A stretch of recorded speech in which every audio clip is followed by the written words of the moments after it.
Patuloy na nakaalerto at aktibong tumutugon ang Philippine National Police, katuwang ang iba't ibang ahensya ng pamahalaan sa gitna ng malalakas na pag-ulan sa ilang bahagi ng bansa. Kasabay nito, nagpapatuloy rin ang road clearing operations sa mga daanang natabunan ng bato, putik at iba pang debris upang matiyak ang kaligtasan at maayos na pagbiyahe ng publiko. Patuloy namang nakaantabay ang mga tauhan ng PNP upang agad rumisponde sa mga lugar na nangangailangan ng tulong. Paalala ng PNP sa publiko, manatiling alerto, makinig sa mga abiso ng mga otoridad at unahin ang kaligtasan sa lahat ng oras. Sa panahon ng sakuna, tumawag sa Unified 911 para sa agarang aksyon at tulong mula sa lokal na pamahalaan at mga otoridad.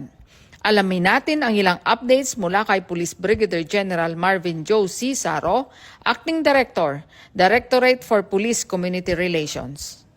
So ngayon po nakikita po natin na talagang tuloy-tuloy pa rin ang pag-ulan, kaya po hinihikayat natin ang ating mga kababayan na maging mapagmatsyag at laging updated po sa ating weather updates para po alam po natin yung mga dapat natin gawin at mga advisories, lalo na po sa mga pagmamonitor natin ng mga pagtaas ng mga level ng tubig.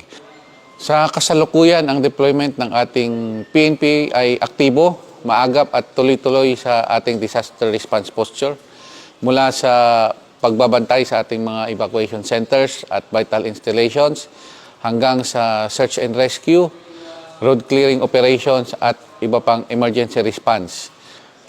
Ang guidance po ng ating Chief PNP, Police General Jose Melencio Nartates Jr. ng ating PNP po, ang ating mga kapulisan ay kailangan maging laging alerto.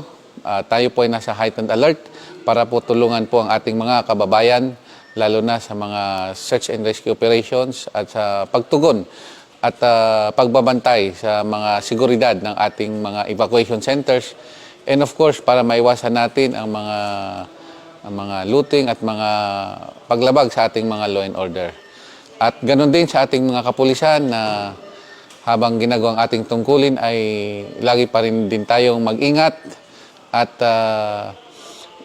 inuulit po natin yung ating pong pagtawag sa 911 pagka mayroon pong nangangailangan ng tulong. At agad pong magre-responde ang hindi lang po ang ating kapulisan kundi ang ibang ahensya ng ating gobyerno.